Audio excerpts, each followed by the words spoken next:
Selamat pagi Bapak Ibu dan Saudara yang terkasih di dalam Tuhan Yesus. Puji Tuhan dan bersyukur kembali dipertemukan di dalam program Renungan Harian dari GKJ Sabdo Winedar. Hari ini, hari Kamis tanggal 6 Mei tahun 2021. Adapun tema yang diberikan pada saat ini adalah Dia menugaskan kami. Sebelum kita merenungkan firman Tuhan, mari bersama-sama kita tunduk sebentar untuk memohon pertolongan Tuhan supaya kita bisa memahami dan melaksanakannya di dalam kehidupan sehari-hari. Kita berdoa. Kami bersyukur untuk waktu-Mu, kembali Engkau izinkan kami menerima sabda pemberitaan firman Tuhan. Kiranya Engkau menolong kami untuk membuka hati dan pikiran kami serta memahaminya, supaya kami dapat melakukannya di dalam kehidupan kami sehari-hari. Sucikan kami, layakkan kami, supaya kami layak mendengarkan dan merenungkan sabda-Mu. Ampuni Tuhan segala dosa dan kesalahan kami. Di dalam nama Tuhan kami, Yesus Kristus, kami berdoa dan mengucap syukur. Amin.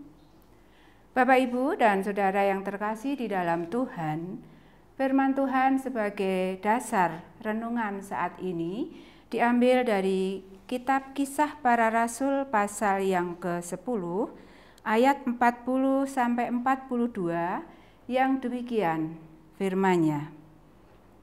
Yesus itu telah dibangkitkan Allah pada hari yang ketiga, dan Allah berkenan bahwa Ia menampakkan diri bukan kepada seluruh bangsa, tetapi kepada saksi-saksi yang sebelumnya telah ditunjuk oleh Allah, yaitu kepada kami yang telah makan dan minum bersama-sama dengan Dia setelah Ia bangkit dari antara orang mati. Dan Ia telah menugaskan kami memberitakan kepada seluruh bangsa dan bersaksi bahwa Dialah yang ditentukan Allah menjadi hakim atas orang-orang hidup dan orang-orang mati. Puji Tuhan, demikian firman yang boleh kita dengarkan pada saat ini. Saudara-saudara yang terkasih di dalam Tuhan, kita semua pasti pernah mendapat tugas dari orang lain. Entah itu tugas dari orang tua kita, tugas dari Bapak Ibu guru waktu kita sekolah, atau tugas dari atasan kita waktu kita bekerja, atau bahkan mungkin tugas dari saudara, teman, ataupun tetangga kita. Bagaimana respon atau tanggapan kita akan tugas tersebut?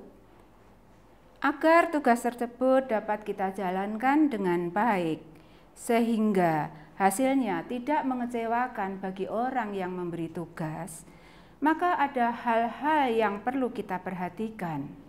Yang pertama, kita harus mengetahui dengan baik apakah sebenarnya tugas yang harus kita kerjakan? Bagaimana cara kita mengerjakan tugas itu? Dan yang ketiga, yang penting yaitu kita harus memiliki komitmen yang baik untuk menjalankan tugas tersebut.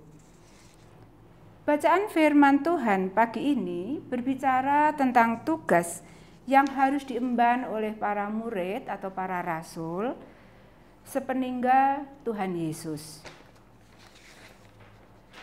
Mengacu pada firman dan tema saat ini, tugas para rasul tersebut adalah bersaksi bagi semua orang tentang kebangkitan Tuhan Yesus pada hari yang ketiga dari kuburnya, serta kuasa kebangkitannya yang menyelamatkan dan memberi pengampunan dosa bagi umat manusia.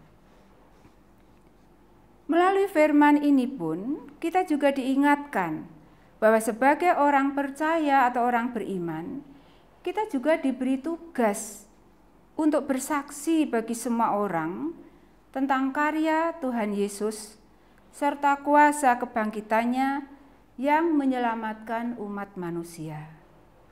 Bersaksi bagi Kristus merupakan panggilan dan tugas utama bagi semua orang Kristen atau semua orang percaya kapanpun dan dimanapun kita berada.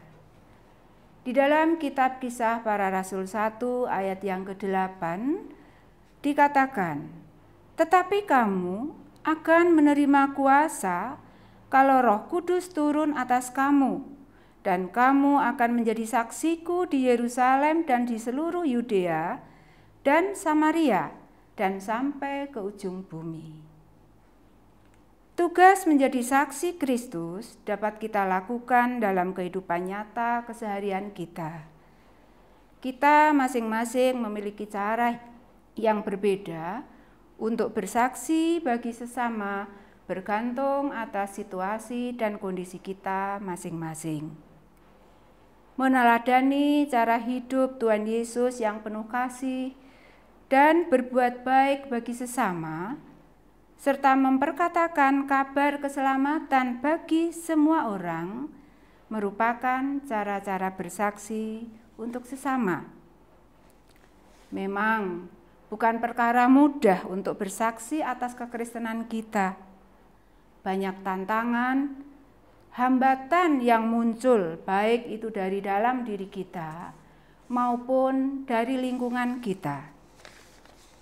Bapak, Ibu, dan Saudara yang terkasih di dalam Tuhan, untuk itu, agar kita dimampukan untuk bersaksi, beberapa hal yang patut kita perhatikan dalam hal ini adalah, yang pertama, haruslah kita tetap berdoa, memohon pertolongan, kekuatan dari Tuhan, supaya Tuhan terus menolong dan memampukan kita di dalam melakukan kesaksian bagi orang lain.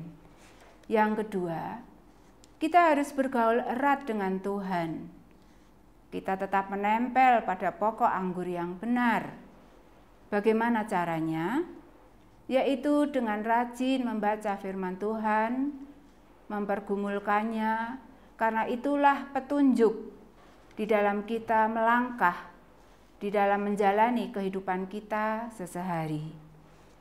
Kiranya kekuatan Roh Kudus, tuntunan kuasa Allah, dan di dalam pimpinan Roh Allah itulah yang akan menolong dan memampukan kita untuk bersaksi. Tuhan Yesus memberkati. Amin.